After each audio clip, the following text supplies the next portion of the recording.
হযরত মালিক বিন দিনার রহমতুল্লাহ আলাইহি এক মাতাল কিভাবে হয়ে উঠল একজন আল্লাহর ওলি। আসসালামু আলাইকুম ওয়া রাহমাতুল্লাহি ওয়া বারাকাতুহু। প্রিয় শ্রোতা, ইতিহাসের পাতায় কিছু নাম এমনভাবে জ্বলজ্বল করে যারা শুধু জ্ঞান ও সাধনার জন্যই বিখ্যাত নন, বরং যাদের জীবনের প্রতিটি অধ্যায় মানুষকে আলোর পথ দেখায়। তেমনি এক মনীষী হলেন মালিক বিন দিনার রহমতুল্লাহ আলাইহি, যিনি দুনিয়ার মোহকে ত্যাগ করে আল্লাহর প্রেমে নিজেকে সঁপে দিয়েছিলেন। তার জীবন গল্প যেন এক অনন্য শিক্ষার উদাহরণ, যেখানে একজন মদ্যপান অভ্যস্ত ব্যক্তি কিভাবে তওবা করে হয়ে উঠলেন যুগের এক আলোকবর্তিকা, এক আল্লাহভীরু ইমাম, এক দরবেশ, একজন ভ্রমণকারী দাঁই। তিনি ছিলেন সেই তাবেঈ যিনি সাহাবায়ে কেরামের সান্নিধ্যে এসে সত্যের আলো নিজের অন্তরে ধারণ করেছিলেন এবং পরে সেই আলো ছড়িয়ে দিয়েছিলেন এই উপমহাদেশ পর্যন্ত। আজ আমরা আলোচনা করব একজন মহান ব্যক্তি হযরত মালিক বিন দিনার রহমতুল্লাহ আলাইহির জীবন, তার ঈমানের জাগরণ, আত্মিক পরিবর্তন, এক মাতাল চোর কিভাবে হয়ে উঠল দুনিয়ার আলোকিত সাধক এবং আল্লাহর ওলি। তার জন্ম ইরাকের কুফা নগরীতে। জন্মসাল নির্দিষ্টভাবে জানা না গেলেও ধারণা করা হয় তিনি দ্বিতীয় হিজরির মধ্যভাগে জন্মগ্রহণ করেন। তিনি ছিলেন এক খাঁটি আরব পরিবারে জন্ম নেওয়া যুবক, যার হৃদয়ে একদিন জায়গা করে নেয় আল্লাহর ভয়, ইবাদতের স্বাদ এবং দুনিয়ার প্রতি সম্পূর্ণ অনাসক্তি। তবে তার জীবন শুরু থেকেই এমন ছিল না। ইতিহাস জানায় তিনি একসময় ছিলেন মদ্যপানে অভ্যস্ত। দুনিয়ার মোহ, নফসের আহ্বানে বিভ্রান্ত এক তরুণ ছিলেন মালিক দিনার। কিন্তু আল্লাহর রহমত তো সীমাহীন। এক হৃদয় বিদারক ঘটনা তার জীবনের মোড় ঘুরিয়ে দেয়। তার একমাত্র কন্যা ছোটবেলায় মৃত্যুবরণ করে। কন্যার মৃত্যু শোক এবং একটি অলৌকিক স্বপ্ন তাকে চরমভাবে নাড়া দিয়ে যায়। এই স্বপ্নেই তিনি দেখেন কিয়ামতের দিন তিনি দৌড়াচ্ছেন, পেছনে এক বিশাল সাপ তাকে তাড়িয়ে যাচ্ছে, আর সামনে থেকে তার সেই মৃত কন্যা এসে তাকে রক্ষা করছে এবং বলছে, আব্বা, এখনো সময় আছে, আপনি তওবা করুন। এই স্বপ্নের পরই তিনি চরমভাবে অনুতপ্ত হয়ে পড়েন। তিনি নিজের জীবনকে আমূল পরিবর্তন করে ফেলেন এবং আল্লাহর দ্বীনের পথে ফিরে আসেন। এই এক তওবা তাকে বানিয়ে তোলে যুগের এক আল্লাহভীরু ইমাম। তিনি সাহাবায়ে কেরামের সান্নিধ্যে এসে তাদের থেকে জ্ঞান ও তাকওয়া অর্জন করেন। বিশেষ করে হযরত আনাস ইবনে মালিক রাদিয়াল্লাহু তাআলা আনহু-এর সান্নিধ্য তাঁর জীবনে গভীর প্রভাব ফেলে। হযরত মালিক দিনার রহমতুল্লাহ আলাইহি নিজে তাবেঈ হিসেবে পরিচিত হন এবং হাদিস, তাফসির ও তাসাউফে গভীর জ্ঞান অর্জন করেন। ইলম অর্জনের পাশাপাশি তিনি ইসলামের আলো ছড়িয়ে দিতে বের হন ভ্রমণে। বলা হয়ে থাকে তিনি ইসলাম প্রচারের উদ্দেশ্যে ভারতীয় উপমহাদেশে আগমন করেন।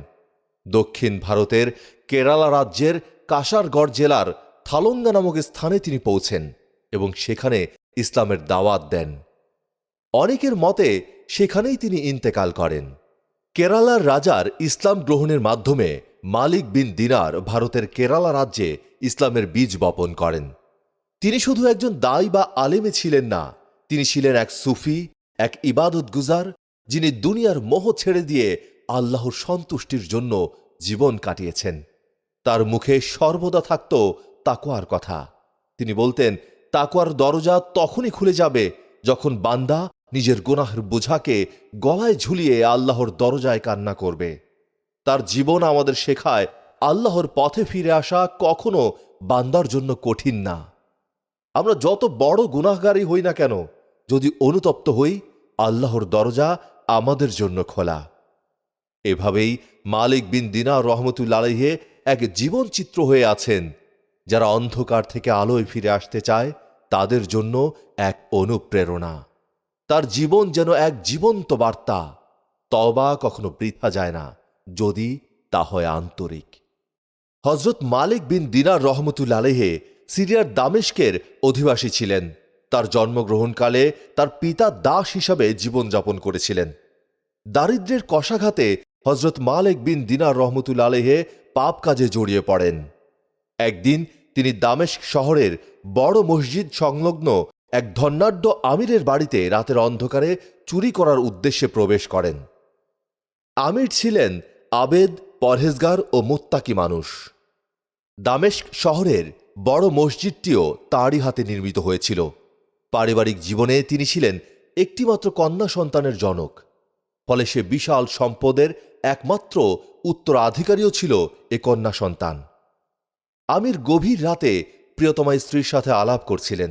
তাদের একমাত্র কন্যা বিবাহের যোগ্য, তাকে যথাযোগ্য পাত্রস্থ করা দরকার। অতপর আমির স্বীয় স্ত্রী সহ পরিকল্পনা গ্রহণ করেন যে আল্লাহ তো আমাদের ধন সম্পদের কোনো কমতি রাখেননি, সুতরাং একটি সৎ, যোগ্য ও মুত্তাকি পাত্র দরকার। সেই লক্ষ্যে আমির সিদ্ধান্ত নেন যে তিনি 40 দিন পর্যবেক্ষণ করবেন। দামেস্কের বড় মসজিদে যে যুবক সবার আগে প্রবেশ করে জামাতের সাথে নামাজ আদায় করবে, অতপর সর্বশেষে মসজিদ হতে প্রস্থান করবে, এভাবে দৈনন্দিন 5 ওয়াক্ত নামাজ একাধারে 40 দিন যে আদায় করবে, এমন যুবককেই তিনি তার কন্যার বিয়ের জন্য উপযুক্ত পাত্র হিসেবে মনোনীত করবেন। এদিকে মালিক বিন দিনার চুরি করতে এসে অন্দরমহলের এ গোপন বার্তা স্পষ্টই শুনতে পেলেন। তিনি মুহূর্তকাল বিলম্ব না করে আমিরের বাসভবন ত্যাগ করলেন। সিদ্ধান্ত নিলেন এই শর্ত তিনিই পূরণ করবেন, কেননা একদিকে আমিরের একমাত্র আদরের সুন্দরী দুলালী, অন্যদিকে দামেস্কের সর্বশ্রেষ্ঠ ধনী আমিরের সকল স্থাবর অস্থাবর সম্পত্তির একমাত্র মালিক হওয়ার সুবর্ণ সুযোগ তিনি হাতছাড়া করতে নারাজ। সেদিন সুবেহ সাদিকের সময় সবার প্রথম মালিক বিন দিনার দামেস্কের বড় মসজিদে প্রবেশ করেন। উদ্দেশ্য ফজরের নামাজ আদায় করা, আর শুরু হলো তার সাধনা। তবে এ সাধনা আল্লাহকে পাওয়ার জন্য নয়, আল্লাহর সৃষ্টি আমিরের একমাত্র সুন্দরী ও ধনবতী কন্যাকে বিয়ে করার সাধনা। নিজের লক্ষ্য ও উদ্দেশ্য অন্তপুরে গোপন রেখে মালিক দিনার প্রত্যহ প্রতি ওয়াক্ত নামাজে সবার আগে মসজিদে প্রবেশ করেন এবং নামাজ আদায় করে সর্বশেষে মসজিদ ত্যাগ করেন। এভাবে দিন, সপ্তাহ ও মাস অতিবাহিত হয়ে যায়, কিন্তু দামেস্কের সর্ববৃহৎ মসজিদের হাজার হাজার মুসল্লির কেউ তার দিকে ফিরেও তাকায় না, কারোরই যেন তার ব্যাপারে আগ্রহ নেই। এদিকে একটি ঘটনা মালিক বিন দিনারের জীবনের মোড় ঘুরিয়ে দিল। সেদিন ছিল বৃহস্পতিবার, দিবাগত রাত তথা জুমার রাত্রি। অন্যদিকে 40 দিন পুরা হতে মাত্র একদিন বাকি। এশার নামাজ শেষ করে তিনি কিছু ওজিফা করছিলেন। মসজিদে তিনি ছাড়া আর কোনো মুসল্লিও নেই। হঠাৎ তিনি তন্দ্রাচ্ছন্ন হয়ে পড়লেন। এ সময় তিনি হৃদয়ের গহীনে এক অদৃশ্য গায়েবী আওয়াজ শুনতে পান। হে মালিক, আমার সৃষ্টি একটি মেয়েকে পাওয়ার জন্য তুমি এতগুলো দিন সাধনা করলে, আর আমার কি কোনো মূল্য তোমার কাছে নেই? বাহ, আমার জন্য তো তুমি একটি দিনও সাধনা করলে না। মালিক বিন দিনারের তন্দ্রা ভেঙে গেল, পুরো শরীরই ঘরমাক্ত। তিনি বিচলিত হয়ে পড়লেন। কে সে যে এভাবে আমাকে সম্বোধন করল? দামেস্কের সুবিশাল মসজিদে তখন পিন পতন নীরবতা, শহর জুড়ে রাতের নিস্তব্ধতা। মালিক দিনার ওযু করলেন, অতপর সিজদায় লুটিয়ে পড়লেন। দু চোখ বেয়ে তাঁর অশ্রু গড়িয়ে পড়ছে। হৃদয়ের সবটুকু আবেগ ও হৃদয় নিংড়ানো ভালোবাসা ও শ্রদ্ধা ঢেলে দিলেন আল্লাহর নূরের কদম মোবারকে। আরজ করলেন, হে দয়াময়, আমাকে দিদার দাও। এই কণ্ঠ যে বড় মধুর, আমি যে তোমাকে পেতে চাই। কিন্তু হে প্রভু, আমি যে বড় পাপী, আমাকে দয়া করে ক্ষমা করো, তোমার নূরের কদমে আশ্রয় দাও। এভাবে আল্লাহর প্রেম সাগরে ডুবে এক সিজদার রাত অতিবাহিত হয়ে যায়। এমনিভাবে রাতের শেষ প্রহরে মালিক আর মালিক নেই, সে যেন জগতের মালিকের দাসে পরিণত হয়েছেন। রাতের শেষ প্রহরে মালিক বিন দিনার অদৃশ্য কণ্ঠের আওয়াজ পুনরায় শুনতে পেলেন। হে মালিক, আমি তোমাকে ক্ষমা করেছি, তোমাকে আমার বন্ধুদের মধ্যে সামিল করে নিয়েছি। এদিকে সুবেহ সাদেকের উন্মেষ ঘটল। মসজিদে আজান হল। মুসল্লিদের সমাগমে মসজিদ পূর্ণ। কিন্তু একই, আজকের চিত্র সম্পূর্ণ ভিন্ন রকম। সকল মুসল্লির দৃষ্টি মালিক দিনারের দিকে। সবাই যেন তাকে ভালোবাসতে চায়, কিছু বলতে চায়। সুদীর্ঘ 40 দিন যাদের কোনো আগ্রহ ছিল না, কে সে যে আজ সকল মুসলিম অন্তরে মালিক দিনারের প্রতি ভালোবাসা জাগিয়ে দিলেন? অন্যদিকে দিনের আলো ফুটতেই আমির লোক পাঠিয়ে মালিক দিনারকে বাসায় ডেকে নেন এবং বলেন, আমি সিদ্ধান্ত নিয়েছি আমার মেয়েকে তোমার কাছে বিয়ে দেব এবং সকল সম্পত্তি তোমার নামে লিখে দেব। মালিক দিনার বললেন, আমাকে সময় দিন, আমি একটু বুঝে নেই। অতঃপর তিনি ফিরে আসলেন। মালিক দিনার আশ্চর্য হয়ে লক্ষ্য করলেন, এতদিন তিনি দুনিয়ার জন্য পাগল ছিলেন, অথচ দুনিয়া তাকে ধরা দেয়নি। আর একটি রাত দুনিয়া ছেড়ে দুনিয়ার মালিকের পিছনে লেগে থাকায় আজ দুনিয়ার সবই তার পদচুম্বন করছে। হায় দুনিয়া, ধিক দুনিয়া! যাও হে দুনিয়া, আজ হতে তোমায় আমি চিরদিনের জন্য ত্যাগ করলাম। কিন্তু তিনি আমিরের প্রস্তাব ফিরিয়ে দেবেন কিভাবে? এ তো সহজ ব্যাপার নয়। মালিক দিনারের মনুষ্য জগতে আজ মহিয়ানের ইশকের আগুন দাও দাও করে জ্বলছে। মালিক দিনার লোকচক্ষুর অন্তরালে রিক্ত হস্তে রাতের আঁধারে বেরিয়ে পড়লেন। আজ তিনি সে মহান সত্তার জন্য দামেস্ক ত্যাগ করলেন। আল্লাহ কখনো তার বান্দাকে ত্যাগ করেন না, অথচ দুনিয়ার ব্যক্তিকে দুনিয়া চিরদিনই ত্যাগ করে থাকে। মালিক বিন দিনার অজানার উদ্দেশ্যে পাড়ি জমালেন। দীর্ঘ পথ পরিক্রমায় তিনি এক বিশাল নদীর সম্মুখীন হলেন। অন্য সকল যাত্রীর সাথে তিনি নদী পার হওয়ার জন্য নৌকায় উঠলেন। সকলের গন্তব্য জানা থাকলেও মালিক দিনারের গন্তব্য অজানা। এদিকে নৌকা তখন নদীর মাঝপথে। মাঝি সকল যাত্রীর কাছ থেকে পারাপারের ভাড়া তুলছেন, কিন্তু আল্লাহর বন্ধু মালিক দিনার সে তো রিক্ত হস্ত। ভাড়া দেওয়ার মতো একটি দিনারও যে তার হাতে নেই। মাঝি ঘটনা জানতে পেরে তেলে বেগুনে জ্বলে উঠলেন। হাতে থাকা বৈঠা দিয়ে মালিক দিনারকে আঘাত করা শুরু করলেন। আঘাতের এক পর্যায়ে তিনি জ্ঞান হারিয়ে ফেললেন। আর এই কর্মে নৌকার যাত্রীরা কেউই কিছু বলল না।